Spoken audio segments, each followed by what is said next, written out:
जय हिंद साथियों। कुछ लोग हैं जो वक्त के सांचों में ढल गए, कुछ लोग हैं जो वक्त के सांचे बदल गए। साथियों, जनरल बिपिन रावत जी भारत के पहले chief of the defence staff जो कि हमारे बीच में नहीं रहे। एक वायुयान दुर्घटना में जनरल बिपिन रावत जी और उनकी धर्मपत्नी और उनके कुछ जाबाज सिपाहियों का निधन हो चुका है, जिसकी पुष्टि कल सायंकाल 6:03 में भारतीय वायुसेना के द्वारा की गई है, जो कि संपूर्ण भारत के लिए एक बहुत बड़ी दोस्तों क्षति है। सबसे पहले देश की हर एक चहारदीवारी पर खड़े सभी पहरेदारी कर रहे देश के सभी सैनिकों को दोस्तों दिल से मैं सैल्यूट करता हूं, और जनरल बिपिन रावत जी की संपूर्ण फैमिली को हम सभी की ओर से विनम्र श्रद्धांजलि। दोस्तों, हम सभी लोगों को किसी को नहीं पता है कि कब कौन सा बाय हमारा कौन सा आखिरी गुड बाय हो जाए। तो दोस्तों, मेरा आप सभी के साथ में छोटा सा एक मैसेज ये है कि जब हम सभी लोग शाम को अपने बिस्तर पर जाएं तो एक बार ये ज़रूर सोचें कि आज मैंने किसी का किसी प्रकार से दिल तो नहीं दुखाया है, किसी प्रकार से किसी को मैंने इवन हर्ट तो नहीं किया है। वो यार आपकी किसी शैली के साथ भी हो सकता है या आपकी भाषा शैली भी हो सकती है, क्योंकि यार मैं बिलीव करता हूँ पावर ऑफ वर्ड्स में, और वर्ड्स आपको ब्रेक कर सकते हैं और वर्ड्स आपको डैमेज भी कर सकते हैं, वर्ड्स किसी को हील भी कर सकते हैं। दोस्तों, हम सभी लोग तो बहुत चैन के साथ में सो जाते हैं, लेकिन हम बिना ये सोचे हुए कि हमने किसी का अगर हर्ट कर दिया तो वो सो पाएगा या नहीं। दोस्तों, ह्यूमन साइकोलॉजी भी कुछ इस प्रकार से डिफाइन करती है चीज़ों को कि हमें ऐसा लगता है कि ये सभी चीज़ें दूसरों के साथ होती हैं, ये हमारे साथ नहीं होती है। दोस्त, अगर हम इस साइकोलॉजी को समझ जाएं कि ये किसी के साथ भी इवन हो सकता है, तो हमें लगता है कि हम लोग जिस प्रकार से जी रहे हैं, जिस प्रकार से हम चीज़ों को कर रहे हैं, अगर हमें पता हो कि ये ऐसी शाम किसी के साथ भी आ सकती है कि जिसके बाद कोई सुबह ही ना हो, तो दोस्त हम थोड़ा सा सीरियस होकर के हम अपने काम में एक अच्छे से अपने मुकाम को हासिल कर सकते हैं। इवन अगर मुझे पढ़ने के लिए कहा गया है तो मेरा कर्तव्य ये होना चाहिए कि मैं उस काम को अच्छे से निभा पाऊँ। तो दोस्तों, आपसे मैं बस यही एक रिक्वेस्ट करता हूँ कि आप हमेशा अपने काम को अच्छे से अंजाम दीजिए दोस्तों। और आज के इस सेशन को हम लोग आज शुरू करते हैं दोस्तों। इस सेशन में सबसे पहले हम लोग डिस्कस करने वाले हैं हार्मोनिक प्रोग्रेशन। हार्मोनिक प्रोग्रेशन क्या है, इसके बारे में मैं अभी डिस्कस कर रहा हूँ, लेकिन इससे पहले मैं आपको बता दूं कि इससे रिलेटेड हमने 15 लेक्चर्स हार्मोनिक प्रोग्रेशन या फिर मैं कहूँ सीक्वेंस एंड सीरीज से रिलेटेड हम 15 लेक्चर्स आपके साथ कंप्लीट कर चुके हैं। तो दोस्तों, यहाँ पर ये जो लेक्चर 16 है जिसमें हम डिस्कस करेंगे हार्मोनिक प्रोग्रेशन, आपको अगर 15 लेक्चर्स देखने हैं तो आप हमारी यूट्यूब की प्ले लिस्ट में जा करके या फिर आप आई बटन को क्लिक करके या फिर आप डिस्क्रिप्शन बॉक्स में चेक करके भी आप उन वीडियोज़ को जरूर देखेंगे। और उसमें मैंने डिस्कस किया अर्थमेटिक प्रोग्रेशन, ज्योमेट्रिक प्रोग्रेशन, इन दोनों चीज़ों को मैं डिस्कस कर चुका हूँ। आज की इस सेशन में हम लोग हार्मोनिक प्रोग्रेशन पिकअप करते हैं। तो साथियों, हमें हार्मोनिक प्रोग्रेशन को थोड़ा सा मैंने यहाँ पर डिफाइंड किया, लेकिन उससे पहले कुछ चीज़ों को मैं बताता हूँ आपको कि देखिए, अगर हम लोग लेते थे कोई एक सीरीज लेते थे जिसका फर्स्ट टर्म ए है एंड कॉमन डिफरेंस जिसका स्मॉल डी है। अगर हम उस सीरीज को लिखते थे एपी में, तो ये क्या होती थी, ए कामा ए प्लस डी कामा ए प्लस 2d कामा ए प्लस 3d। मैं अभी जनरल लेकर के चल रहा हूँ। अभी आपको मैं थोड़ा सा एचपी के बारे में अभी थोड़ी देर में हम लोग डिस्कस करेंगे। हमें पता ही नहीं होगा कि हम कब एचपी डिस्कस करने लगे। ये आपकी अर्थमेटिक प्रोग्रेशन में साथियों यहाँ पर से आपकी क्लास स्टार्ट हो रही है। अब देखिए, अर्थमेटिक प्रोग्रेशन में अगर ये है, क्योंकि कॉमन डिफरेंस किसी फर्स्ट टर्म में हम लोग ऐड कर रहे हैं, कॉमन डिफरेंस और कॉमन डिफरेंस ऐड करके हम लोग सेकेंड टर्म फाइंड कर रहे हैं, थर्ड टर्म फाइंड कर रहे हैं, तो ये एक अर्थमेटिक प्रोग्रेशन में एक हमारा सीक्वेंस है। ये जो सीक्वेंस है मेरा, ये अर्थमेटिक प्रोग्रेशन में है। अब दोस्तों, जब अर्थमेटिक प्रोग्रेशन में है, इसी का जो रेसिप्रोकल होगा, इसी टर्म का जो रेसिप्रोकल जो सीक्वेंस होगी दोस्तों, वो आपकी हार्मोनिक प्रोग्रेशन में होगी। तो दोस्तों, यहाँ पर अगर हमने कहा 1/a प्लस डी कामा 1/a प्लस 2d कामा 1/a plus 3d 1/a plus 3d, अगर ये एक सीक्वेंस है, देन ये आपका इन HP, ये आपका दोस्तों हार्मोनिक प्रोग्रेशन में होगा। मीन्स कहने का ये है कि अगर कोई सीक्वेंस मेरा A plus D A plus two D कोई एपी सीरीज है, अगर कोई सीक्वेंस एपी में है, तो अगर उसके हर एक टर्म्स का हम रेसिप्रोकल कर दें और रेसिप्रोकल करने के बाद में जो न्यू सीरीज हमारी बनेगी वो आपकी हार्मोनिक प्रोग्रेशन में होगी। तो उसी को मैंने यहाँ पर दोस्तों डिफाइंड किया है, a sequence A1 A2 A3 and AN तक के till AN of non zero numbers. ये आपके नॉन जीरो नंबर्स हैं, क्योंकि अगर जीरो होंगे तो वो तो आपके सीरीज बनेगी नहीं। तो non zero numbers in the harmonic progression, अगर ये आपके हार्मोनिक प्रोग्रेशन में है तो वो तभी पॉसिबल है जब उसका जो सीक्वेंस है रेसिप्रोकल सीक्वेंस हो 1/A1 1/A2 1/A3 dot dot 1/AN तक का, ये आपकी HP में होगी। ये आपकी अगर AP में है तो वो आपका HP में होगी, अगर ये आपकी AP में है तो ये आपका HP में होगा। दोस्तों इसका दोनों का रिलेशन ही सिर्फ इतना है, दोनों में आपस में संबंध इतना ही है कि जो AP होती है अर्थमेटिक प्रोग्रेशन, ये 1/HP के होती है। मीन्स कि HP जो है 1 टर्म्स में अगर उसके सीक्वेंस को लिख दिया जाए तो वो आपका HP में हो जाता है, वो आपका हार्मोनिक प्रोग्रेशन हो जाता है, वो आपका हरात्मक श्रेणी में हो जाता है अगर हिंदी में टोटल बात की जाए। तो दोस्तों यहाँ पर अगर हम एक जनरल सीरीज अब बात करते हैं कि देखिए ये तो आपने लर्न कर चुके हैं आप। अब देखिए एक जनरल सीरीज की अगर मैं बात करूं कि ये कैपिटल A1 है एंड A2 है, कैपिटल A1 A2 A3, ये कितने टर्म हैं दोस्तों? ये आपके टोटल AN टर्म हैं। AN टर्म है, अगर इनको कहा जाए कि ये आपका HP में है, अगर ये आपके HP में है, ये आप पॉइंट टू पॉइंट थोड़ी चीज़ें नोट करेंगे जबकि आपको चीज़ें थोड़ा सा क्लियर हो जाएंगी इसकी हेल्प से। अगर ये आपका एक सीक्वेंस है और इस सीक्वेंस को दोस्तों कहा जा रहा है कि ये आपका HP में है, हार्मोनिक प्रोग्रेशन में है, तो इसका ठीक मतलब है कि जो इसकी जो दूसरा सीक्वेंस हो हम इसके रेसिप्रोकल टर्म्स का सीक्वेंस बनाएंगे 1/A1 1/A2 1/A3। ये दोस्तों कहाँ तक?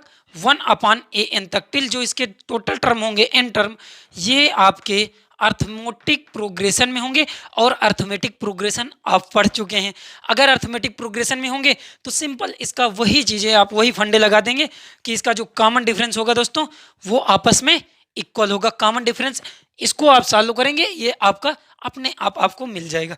देखिए इसका कॉमन डिफरेंस, इसको स्मॉल डी से ही आप कॉमन डिफरेंस को डिनोट करेंगे।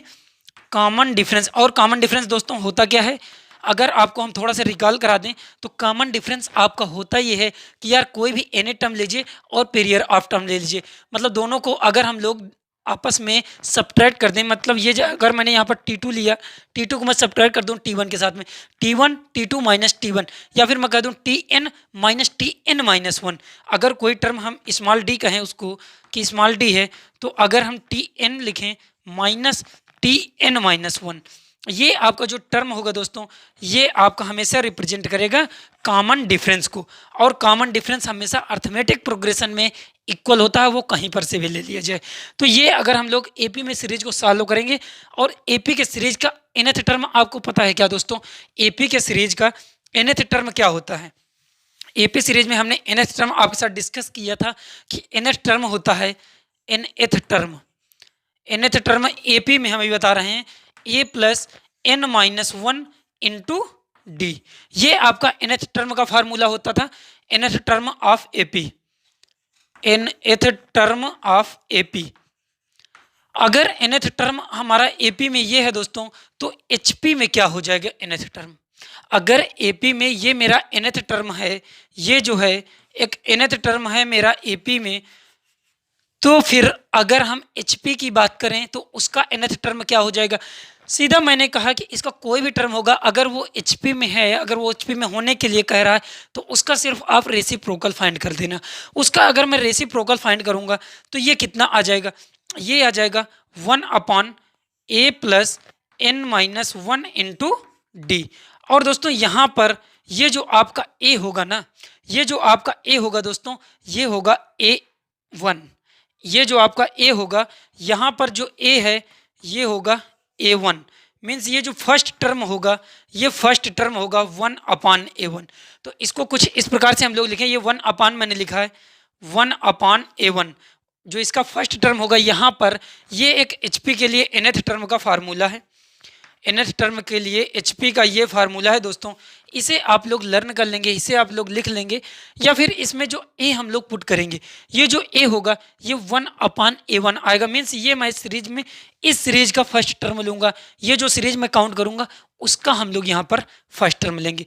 अब दोस्तों एक बात यहाँ पर ये आती है कि कई बार जैसे हम लोग अगर कहें कि 3 टर्म A, B, C ये आपके हार्मोनिक प्रोग्रेशन में है, ये आपके HP में है।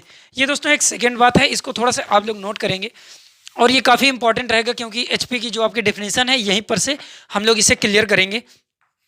तो आप थोड़ा सा इसे स्टार पॉइंट करके लिखेंगे, if small A, B, C ये कह रहा है कि R in HP, अगर दोस्तों ये हार्मोनिक प्रोग्रेशन में है तो इसका मतलब है, जैसा कि अभी हमने थोड़ी देर पहले डिस्कस किया, अगर ये सीरीज हार्मोनिक प्रोग्रेशन में है तो इसका जो रेसिप्रोकल के टर्म है अगर उसका एक सीक्वेंस लिखा जा रहा है तो वो आपके अर्थमेटिक प्रोग्रेशन में हो जाते हैं। एक चीज़ यहाँ पर हमें पता है, जब हमें ये चीज़ पता है दोस्तों तो A, B, C कह रहा है HP में है, तो इसका ठीक मतलब है कि हम कह सकते हैं यहाँ पर कि जो 1/A होगा, 1/B, 1/C, ये जो साथियों होगा इसे हम कह सकते हैं कि ये आपका अर्थमेटिक प्रोग्रेशन में होंगे, और जब अर्थमेटिक प्रोग्रेशन में होंगे तो इसका कॉमन डिफरेंस आपस में इक्वल होगा।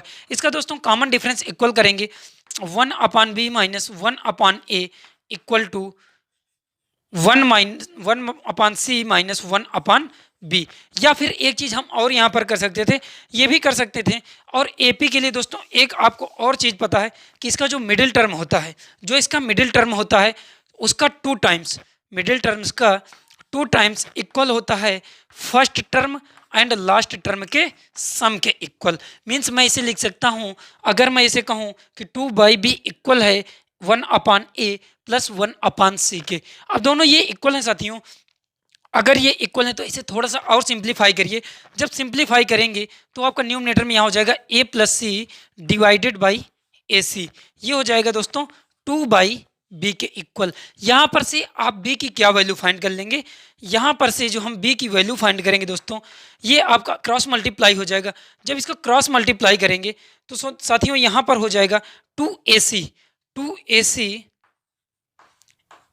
Divided by A plus C। यहाँ पर से मैं डायरेक्ट B की वैल्यू निकालता हूँ, यहाँ पर से मैं डायरेक्ट B की वैल्यू निकालता हूँ साथियों, ये आप क्या हो गया, ये आपका B के इक्वल हो जाएगा। मैंने B पहले से नोट करके रखा है, तो ये हो जाएगा 2AC divided by A plus C। तो कुछ इस प्रकार से ये जो आपका मिडिल टर्म B था उसकी कंडीशन आ जाएगी। अगर कह दिया जाए कि 3 टर्म ABC आपके HP में है तो वो इस कंडीशन को जरूर सेटिस्फाई करेंगे कि वो आपका B equal to 2AC divided by A plus C। Means उनका दोनों का जो first term and last term का प्रोडक्ट होगा और उसको अगर 2 टाइम्स करके डिवाइड कर दिया जाए उन दोनों के सम से, तो वो आपका मिडिल टर्म के दोस्तों इक्वल आएगा। आई होप कि ये आपको चीज़ें क्लियर हो गई होंगी। अब इसके बाद में छोटा सा हम लोग एक क्वेश्चन लेंगे।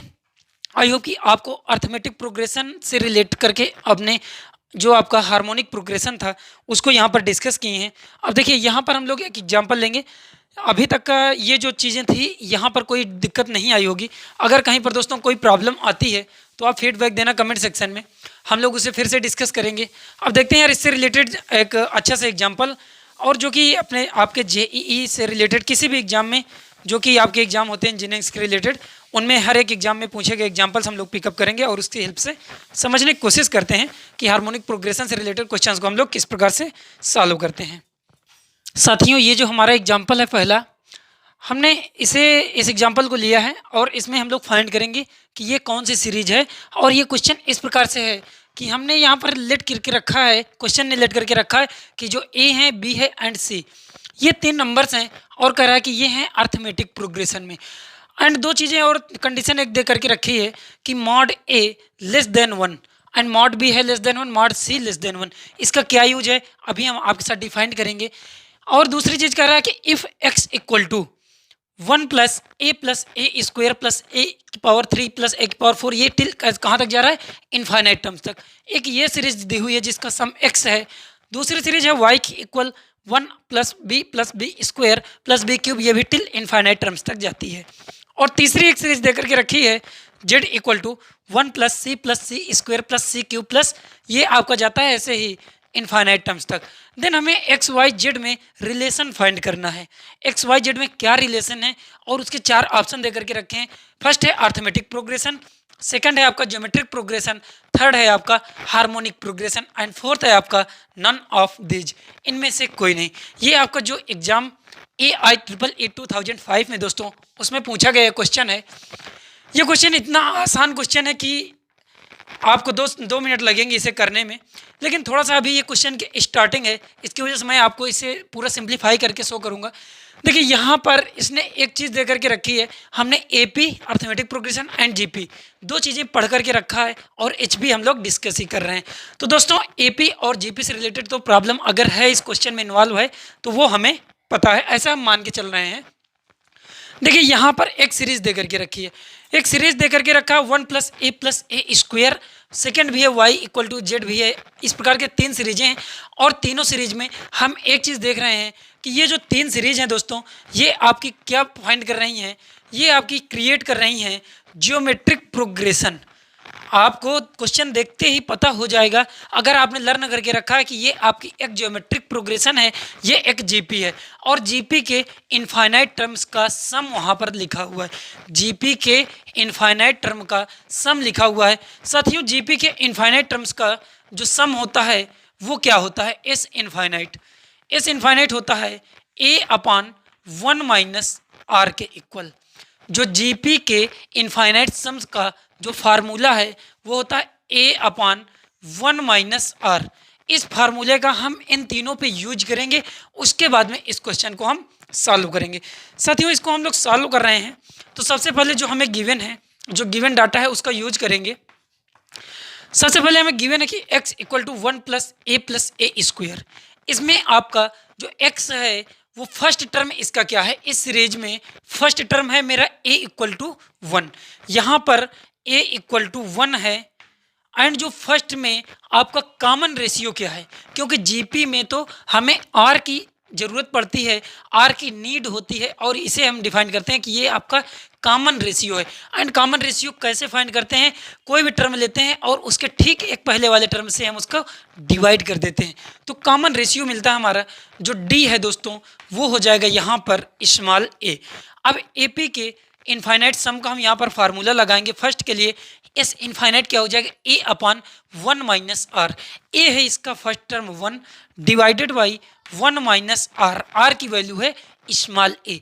दोस्तों यहाँ पर जो इनफाइनाइट टर्म्स का सम है ये किसके इक्वल है, ये इक्वल है x के इक्वल। इस प्रकार से यहाँ पर आ जाएगा x इक्वल टू 1/1 - a। यहाँ पर एक चीज़ हमने सॉल्व कर ली है। दूसरी बात उसने कही है ठीक इसी प्रकार से जो y है, यहाँ पर हम लोग सेकेंड कंडीशन उसकी यूज करेंगे। जो y है वो भी एक इनफाइनाइट टर्म्स ऑफ जीपी है। सिमिलर यहाँ पर से दोस्तों y हम लोग फाइंड करेंगे। y में आपका फर्स्ट टर्म क्या हो जाएगा, first term small a equal to 1 है एंड जो कॉमन रेशियो d है वो दोस्तों b के इक्वल है। क्योंकि अगर मैं इस रेशियो को इसके b के डिवाइड करूंगा 1 के साथ में तो कॉमन रेशियो की वैल्यू कितनी आएगी, r की जो वैल्यू आएगी दोस्तों वो आ जाएगी यहाँ पर 1। सॉरी यहाँ पर मैंने d लिख दिया, ये आपका कॉमन रेशियो हो जाएगा, कॉमन रेशियो r। अगर ये कॉमन रेशियो स्मॉल r है, अब स्मॉल r यहाँ पर दोस्तों b हो जाएगा। जीपी के इनफाइनाइट टर्म्स का हम लोग फिर से फार्मूला लगाएंगे, वो हो जाएगा y इक्वल टू, मैं यहाँ पर सिमिलर आपकी जो इक्वेशन है उसे क्रिएट कर रहा हूँ 1/1 - b। आई होप कि तीसरी भी इसी प्रकार से हो जाएगी। जो तीसरी इक्वेशन, जो तीसरा इसका तीसरी बात कह रहा है, जो तीसरी कंडीशन है कि z के इक्वल है इसका सम। यार अगर z के इक्वल है तो वो आ जाएगी z इक्वल टू 1/1 - c। क्योंकि 1/1 - c किस प्रकार से, A/1 - R। इसमें यार R क्या है, R है इसका जो कॉमन रेशियो वो C है एंड इसका जो फर्स्ट टर्म है वो कितना है, वो 1 है। तो इस प्रकार से और उसका जो सम था दोस्तों वो किसके इक्वल था, वो था Z के इक्वल। तो 3 हमने कंडीशन यहाँ पर से फाइंड कर ली है। एक सबसे पहली कंडीशन ये है, आप लोग इसे ध्यान में रखेंगे। दूसरी ये है एंड तीसरी यहाँ पर कंडीशन ये है। अब दोस्तों क्वेश्चन मेरा क्या कह रहा है, क्वेश्चन कह रहा है कि उसने लेट किया है कि A B C in an AP। Arithmetic progression में है ए कामा बी कामा सी। अगर ए बी सी आपकी अर्थमेटिक प्रोग्रेशन में है तो दोस्तों आपको पता है कि अगर हमें सेकेंड हम लोग बात कर रहे हैं यहाँ पर इसकी जो फोर्थ कंडीशन है small a comma b comma c, ये है कह रहा है कि are in arithmetic progression. Arithmetic progression की खास बात दोस्तों यह होती है कि अगर हम किसी भी नंबर्स को कोई कांस्टेंट नंबर लें, उसमें कोई नंबर ऐड या सब्ट्रैक्ट कर दें या किसी एक नंबर से हम उसे सब्ट्रैक्ट या ऐड कर दें तो भी जो एक नई सीरीज सीक्वेंस फाइंड होगा वो हमारा अर्थमेटिक प्रोग्रेशन में ही होगा। तो यहाँ पर साथियों अगर हम लोग सिर्फ हर एक टर्म को एवरी टर्म्स को ए बी सी जो टर्म है हमारे तीनों, इनको हम लोग कुछ एक कांस्टेंट नंबर 1 से सब्ट्रैक्ट कर दें, अगर हम इन कांस्टेंट नंबर्स को 1 से सब्ट्रैक्ट कर दें तो क्या ये आल्सो इन एपी होगी? Also in AP. ये अर्थमेटिक प्रोग्रेशन की साथियों प्रॉपर्टीज हैं और प्रॉपर्टीज हमने डिस्कस करके रखी है, आपको देखना चाहिए। आई होप कि वो थर्ड लेक्चर या फोर्थ लेक्चर होगा।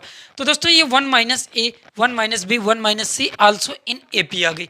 अगर हम लोग अब कोई सीरीज हम कह रहे थे, अभी तक हम लोग बात कर रहे थे कि अगर एपी में है और उसे अगर एचपी में होना है साथियों, अगर कोई भी सीरीज एपी में है और उसे हार्मोनिक प्रोग्रेशन में होना है तो इसका मतलब है उसके ईच एंड एवरी एलिमेंट्स को आप उसका रेसिप्रोकल कर दीजिए। अब देखिए एक बार हम इसका रेसिप्रोकल करके देखते हैं। अगर हम इसका रेसिप्रोकल करेंगे 1/1 माइनस ए कामा 1/1 माइनस बी कामा 1/1 माइनस सी, ये यार दोस्तों अगर हमने इसको रेसिप्रोकल कर दिया है एपी के टर्म्स को तो इसे हम कर सकते हैं कि ये अब आपका किस में आ गया है? हार्मोनिक प्रोग्रेशन में। दोस्तों ये आपकी हार्मोनिक प्रोग्रेशन में ये टर्म आ चुके हैं। अब अगर हम लोग थोड़ी सी बात और देखें कि यार हमने अभी तक जो सॉल्व किया है, जो हमने कंडीशन फाइंड करी है 1/1 माइनस ए, ये किसके इक्वल है? 1/1 माइनस ए दोस्तों ये इक्वल है स्मॉल एक्स के। क्या मैं स्मॉल एक्स इसकी जगह में पुट कर सकता हूँ? सिमिलर 1/1 माइनस बी किसके इक्वल है? वो है स्मॉल वाई के। एंड ठीक इसी प्रकार से 1/1 माइनस सी जो है हमारा वो जेड के इक्वल है। मीन्स इसकी जगह मैं पुट कर सकता हूँ एक्स एंड इसकी जगह पुट कर सकता हूँ वाई एंड इसकी जगह में पुट कर सकता हूँ जेड। तो इसका मतलब है इसी के जब टर्म्स हैं तो दोस्तों ये आपका किस में होगा? इन एचपी, इन हार्मोनिक प्रोग्रेशन। तो ठीक इसी प्रकार से हमने इस क्वेश्चन को सॉल्व किया है और दोस्तों इसमें हमने इसका जो रिलेशन था इस रिलेशन को भी हमने फाइंड कर लिया है कि ये जो एक्स वाई जेड का आपस में रिलेशन है ये हार्मोनिक प्रोग्रेशन का रिलेशन है। और इस प्रकार से यहाँ पर जो आपका ऑप्शन सही होता है दोस्तों ये थर्ड सही होता है। ये आपने AIEEE 2005 में जो पूछा गया एग्जाम्पल है, जो उसका क्वेश्चन है, मैंने वहाँ पर से इसे पिकअप किया और इस क्वेश्चन को आपके साथ डिस्कस किया। आई होप कि इसमें कहीं पर भी कोई भी चीज़ें आपको डिस्टर्ब नहीं कर रही होंगी, हर एक चीज़ आपको क्लियर हो रही होगी। सबसे पहले मैं एक बार इसे समराइज करने की कोशिश कर रहा हूँ दोस्तों। AP ABC ये आपके अर्थमेटिक प्रोग्रेशन में गिवन थे और एक चीज़ आपको क्या गिवन थी? Mod A mod B mod C, करा कि लेस देन 1। ये अगर इसकी कंडीशन है मैंने अभी तक आपसे डिस्कस नहीं करी है, mod a mod b and mod c. ये mod a mod b mod c हैं क्या? देखिए यहाँ पर ये जो आपका आया है ए आया है यहाँ पर, ये आपका था कॉमन रेशियो। और कॉमन रेशियो की वैल्यू जीपी सीरीज के लिए, जब जीपी सीरीज की हम कॉमन रेशियो की वैल्यू की बात करते हैं ना दोस्तों, जब जीपी की हम आपका ये जो आर की वैल्यू है अगर लेस देन 1 होती है, आर की जो वैल्यू है वो लेस देन होती है, मीन्स कॉमन रेशियो 1 से छोटा होता है। जब कॉमन रेशियो 1 से छोटा होता है तो वो हमारी फाइनाइट सीरीज होती है, वो हमारी फाइनाइट सीरीज होती है। ये आपके साथ हमने डिस्कस किया लेकिन फिर से बता रहा हूँ, फाइनाइट सीरीज जिसे हम लोग सॉल्व कर सकते हैं। लेकिन एक बात और होती है, जब हमारे कॉमन रेशियो की वैल्यू ग्रेटर देन 1 होती है, ये होती है आपकी इनफाइनाइट सीरीज। इनफाइनाइट सीरीज का मतलब है कि इस सीरीज को हम सॉल्व नहीं कर सकते हैं, इसकी जो वैल्यू आएगी वो इनफाइनाइट आएगी, उसे हम डिफाइंड नहीं कर सकते हैं। तो ठीक इसीलिए उसने सिर्फ यहाँ पर कॉमन रेशियो की बात किया था, हर एक स्टेप में उसके कॉमन रेशियो, जो इसका ए था फर्स्ट सीरीज के लिए कॉमन रेशियो गिवन है कि ए की जो वैल्यू है वो 1 से कम है, एंड बी भी ठीक इसी प्रकार से मॉड बी जो है ये सेकेंड आपकी जो सीरीज थी उसके लिए उसने जो कंडीशन रखी थी वो 1 से कम है, एंड जो सी आपका यहाँ पर कॉमन रेशियो है ये आपकी थर्ड सीरीज के लिए उसके कॉमन रेशियो को डिफाइन कर रहा था। इसका मतलब है कि ये आपकी एक फाइनाइट सीरीज थी जिसको हम सॉल्व कर सकते थे, जिसका हम वैल्यू एक फाइनाइट टर्म्स में फाइंड कर सकते थे। तब हमने एक फार्मूला लगाया इसका कि एस इनफाइनाइट का जो formula a upon 1 minus r. I hope की चीज़ें अगर आपने यहाँ पर फार्मूला लगा दिया है, उसके बाद में एपी की तो कंडीशन आपको पता ही है। एपी में कंडीशन में हमने सिमिलर उसके क्वेश्चन को यूज कर लिया, क्योंकि मुझे ये कंडीशन बनानी थी दोस्तों। अगर ए बी सी थे, मैंने 1 में से हर एक टर्म को सब्ट्रैक्ट कर दिया है, तो ये एक कंडीशन, ये जो डिनोमिनेटर में कंडीशन थी उसे फाइंड कर लिया। और एपी के बाद में अगर एपी में है तो उसे हम लोग 1 अपॉन टर्म्स में लिख देंगे, तो वो आपकी एचपी में हो जाती है। एचपी के बाद में ठीक आप इस क्वेश्चन को समझ चुके हैं। अब दोस्तों एक दूसरा क्वेश्चन लेने का वक्त है और देखते हैं वो क्वेश्चन हमारा क्या है और किस एग्जाम में पूछा गया है। आई होप कि उस क्वेश्चन से भी आपको अगर कुछ चीज़ें छूटी हुई होंगी या कुछ चीज़ें आपको बैकलॉग क्रिएट कर रही होंगी तो उस क्वेश्चन में आपकी क्लियर हो सकती हैं। दोस्तों साथ बने रहना और बस स्टडी करते रहना दोस्तों। तो साथियों वो हमारा जो क्वेश्चन है वो है कि if x greater than 1 comma y greater than 1 and z भी हमारा ग्रेटर देन 1 है r इन gp। ये आपकी ज्योमेट्रिक प्रोग्रेशन में मीन्स x y z आपके तीनों ग्रेटर देन 1 है और वो ज्योमेट्रिक प्रोग्रेशन में है, क्योंकि हमें क्वेश्चन को रीड करना आना चाहिए। उसके बाद दोस्तों कह रहा है कि then 1 upon 1 plus ln x comma 1 upon 1 plus ln y comma 1 upon 1 plus ln z। कह रहा है कि r इन, इसके 4 ऑप्शन है। अर्थमेटिक प्रोग्रेशन फर्स्ट है, सेकंड है ज्योमेट्रिक प्रोग्रेशन, थर्ड है harmonic progression and fourth option है नन ऑफ दिस। दोस्तों ये आपका CE 2012 में पूछा गया है क्वेश्चन है। देखिए इस क्वेश्चन को सॉल्व करने से पहले थोड़ी चीज़ें हम डिस्कस कर दें कि हम लोग कब किसी चीज़ को ln और किस चीज़ को log पढ़ते हैं। देखिए जब हम लोग आपकी ln तभी पढ़ते हैं, log ln हम तभी रीड करते हैं जब उसकी बेस e हो। अगर हम यहाँ पर लिख दें कि ये log x लिखा है और इसकी बेस e है, मीन्स ये आपको कह सकते हैं इसे ln x, means ln x में हमेशा आप इसका बेस e अंडर स्टूड रखेंगे। एंड दूसरी बात है कि अगर हम कहें कि log x एंड बेस 10 ये लिखा हुआ है, अगर बेस 10 पे चीज़ लिखी हुई है तो हम उसे log ही रीड करेंगे, सिर्फ एंड सिर्फ इसे log रीड करेंगे। लेकिन जब बेस e की बात होगी तब हम इसे ln भी रीड करते हैं। तो दोस्तों दो चीज़ें यहाँ पर हमने डिस्कस की है। अब देखिए क्वेश्चन हमारा क्या कर रहा है, कह रहा है कि 1 upon 1 plus ln x means इसकी जो बेस है वो e अंडर स्टूड है। अब दोस्तों अगर x y z ये आपके ज्योमेट्रिक प्रोग्रेशन में है, अगर x y z आपके ज्योमेट्रिक प्रोग्रेशन में है, सबसे पहले सॉल्व करने के लिए जो क्वेश्चन में हमें गिवन डाटा है, क्वेश्चन गिवन क्या है कि x y z are in geometric progression. साथियों अगर कोई भी 3 नंबर्स कॉन्जिक्यूटिव नंबर या कोई भी नंबर 3 है वो एक्स वाई जेड है यहाँ पर और वो ज्योमेट्रिक प्रोग्रेशन में है, अगर इन तीनों का हम लॉगरिथम्स लें और उस लॉगरिथम्स के साथ में अगर इन्हें सॉल्व करें, सीक्वेंस जो क्रिएट होगा वो आपका जो नेक्स्ट सीक्वेंस आएगा अर्थमेटिक प्रोग्रेशन में होगा। जो न्यू सीक्वेंस क्रिएट होगा वो आपका अर्थमेटिक प्रोग्रेशन में होगा। तो यहाँ पर हम टेक कर रहे हैं हर एक टर्म्स के साथ में लॉगरिथम्स, तो log x हो जाएगा यहाँ पर, कॉमन log y हो जाएगा यहाँ, log y and log z। अब log z आ गया, हमने इन तीनों टर्म के साथ में दोस्तों log क्रिएट किया है। ये log की प्रॉपर्टी है या फिर हम कहें ये अर्थमेटिक प्रोग्रेशन में जब हम log लेते हैं उसकी प्रॉपर्टी है। तो इसमें जब हमने log लिया है अब हम कह सकते हैं इन अर्थमेटिक प्रोग्रेशन जीपी से अगर कोई भी टर्म आपके जीपी में है उनका अगर हम लॉग लेते हैं तो वो आपकी जो नई सीक्वेंस क्रिएट होगी वो हमेशा आपका एक अर्थमेटिक प्रोग्रेशन होगा। अगर ये अर्थमेटिक प्रोग्रेशन में है तो दोस्तों अब आपको एक चीज़ पता है कि अर्थमेटिक प्रोग्रेशन में सिमिलर आप वही चीज़ यूज करिए कि किसी एक कांस्टेंट नंबर को अगर ऐड या सब्ट्रैक्ट किया जाता है तो भी जो न्यू सीरीज आपकी फाइंड होती है, जो न्यू सीक्वेंस फाइंड होगा वो आपका अर्थमेटिक प्रोग्रेशन में ही होगा। अब यहाँ पर हम करेंगे क्या, सिंपल, क्योंकि मुझे यहाँ पर ln x है, मैंने कहा यहाँ पर बेस e आपका अंडर स्टूड है। अब बेस e अगर है तो मैं इसे ln भी लिख सकता हूँ और मैं यहाँ पर एक कांस्टेंट नंबर 1 को ऐड कर रहा हूँ ईच एंड एवरी एलिमेंट्स में। अगर हम इसको ऐड करें कामा 1 plus ln y comma 1 plus ln z, ये दोस्तों आपकी एक न्यू सीक्वेंस आ गई है और ये सीक्वेंस आपकी also in AP NAP arithmetic progression में ही होगी। अब दोस्तों अगर 3 नंबर्स आपके अर्थमेटिक प्रोग्रेशन में है, अगर उन्हें हार्मोनिक प्रोग्रेशन में फाइंड करना है, मीन्स उनके हर एक टर्म का रेसिप्रोकल कर दीजिए। इनके हर एक टर्म का दोस्तों रेसिप्रोकल कर दीजिए। 1 ln x, 1 upon 1 plus ln y, 1 upon 1 plus ln z।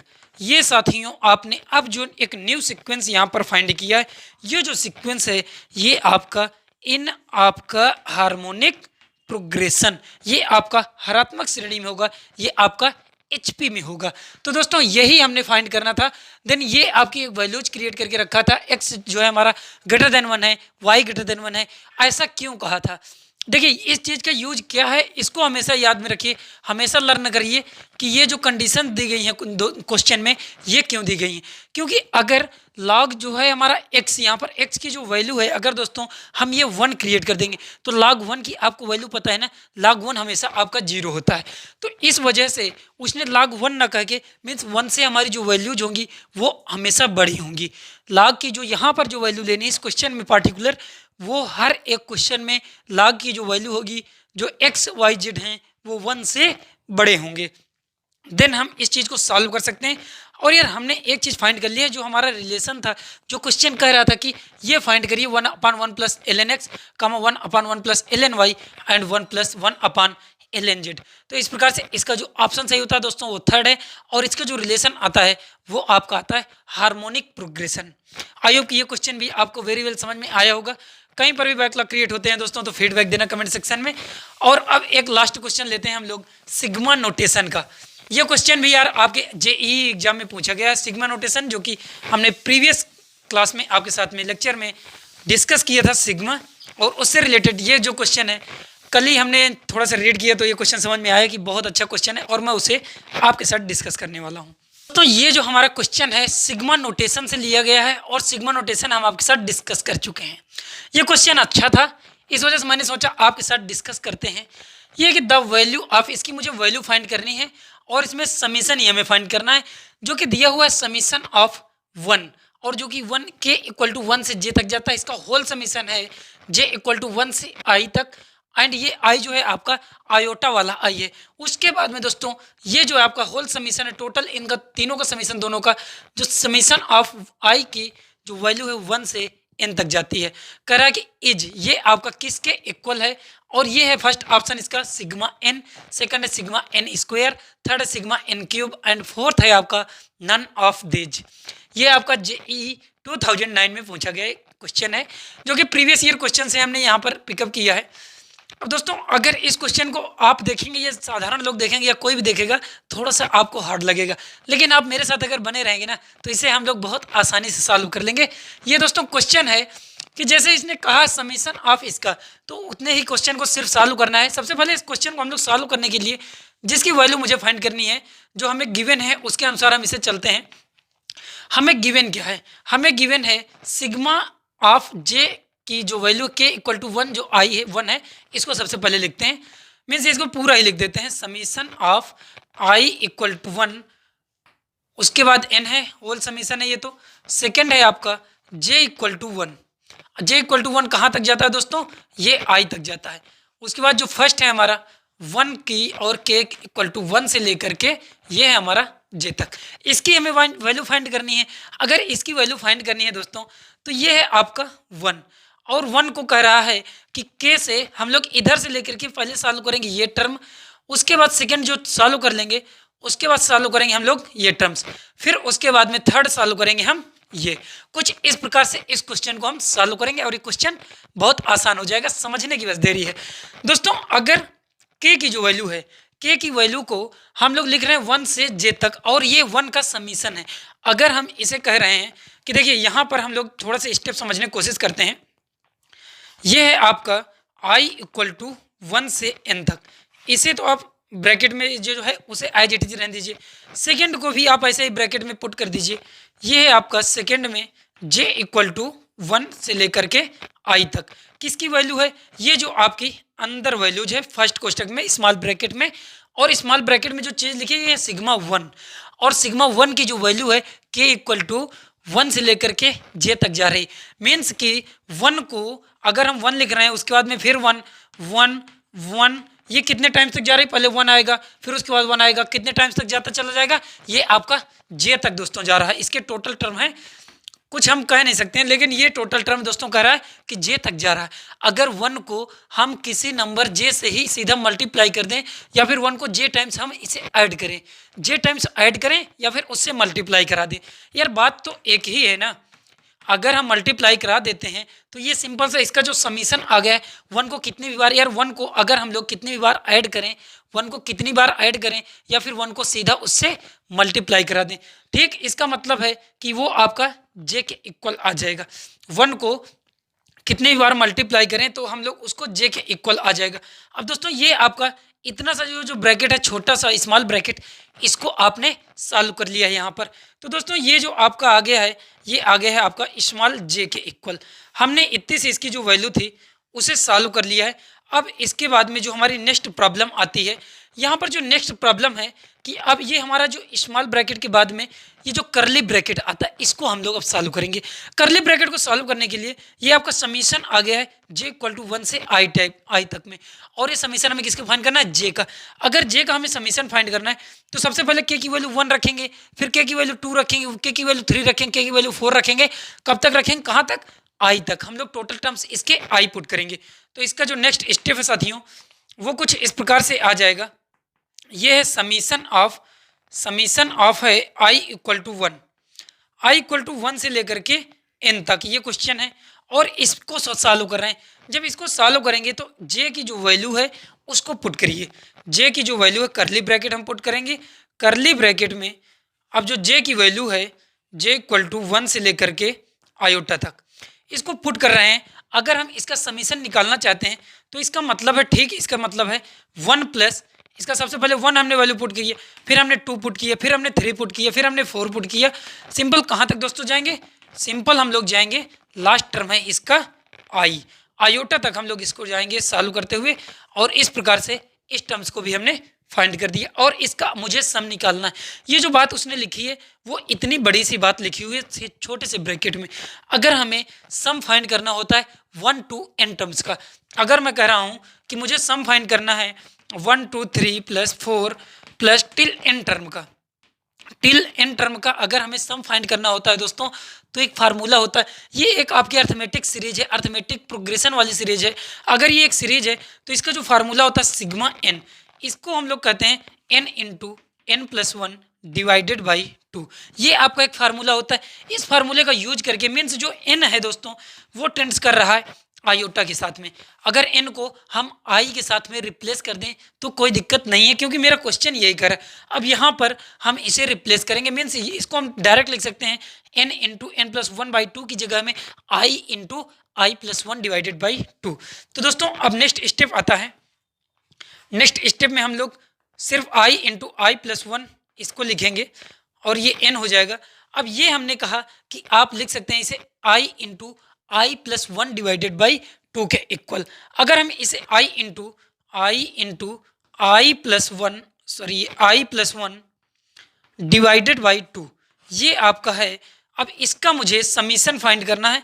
ये आपने करली ब्रैकेट को भी सॉल्व कर लिया है। अब साथियों यहाँ पर एक चीज़ आप देख रहे हैं, आप कंटिन्यू क्वेश्चन को सॉल्व करते आ रहे हैं, सिंप्लीफाई करते आ रहे हैं। 1/2 जो है आप इसे कॉमन ले सकते हैं क्या? अगर इस स्टेप में हम 1/2 को कॉमन लें, अगर 1/2 को हम होल ब्रैकेट से कॉमन लेना चाहें तो वो कॉमन आ जाएगा। अब मेरे पास बचा क्या है? मेरे पास बचा है summation of i equal to 1 से लेकर के n तक की वैल्यूज। और ये कितना है? आई स्क्वेयर, इसको मल्टीप्लाई कर दीजिए। ये मैं मल्टीप्लाई कर रहा हूँ, ये हो जाएगा आई स्क्वेयर प्लस आई। अगर इन दोनों को हम मल्टीप्लाई करें आपस में तो ये हो जाएगा I square into I square plus I. अब ये आपका क्वेश्चन हो गया। अगर इस क्वेश्चन को सॉल्व करना है मीन्स कि ये जो समीशन है अलग अलग ब्रेक हो जाएगा, summation of I square plus summation of I. तो दोनों का हम यहाँ पर समीशन लेंगे। नेक्स्ट स्टेप में मैं थोड़ी चीज़ें रफ करता हूँ, आई होप कि ये आपने नोट कर लिया होगा। अगर दोस्तों हमने इसको रफ किया है, रफ करने के बाद में थोड़ा सा इस स्टेप को देखने की कोशिश करिए। हम इसे ब्रेक करना चाहते हैं। ये 1/2 है, जो 1/2 है दोस्तों इसे आप होल कॉमन लेकर के रखिए। जब इसको कॉमन लेकर रखेंगे, एक बार आप समीशन ऑफ n वाली वैल्यू पुट करिए। समीशन ऑफ, ये समीशन कहाँ से है, i इक्वल टू 1 से n तक, i इक्वल टू 1 से लेकर के n तक।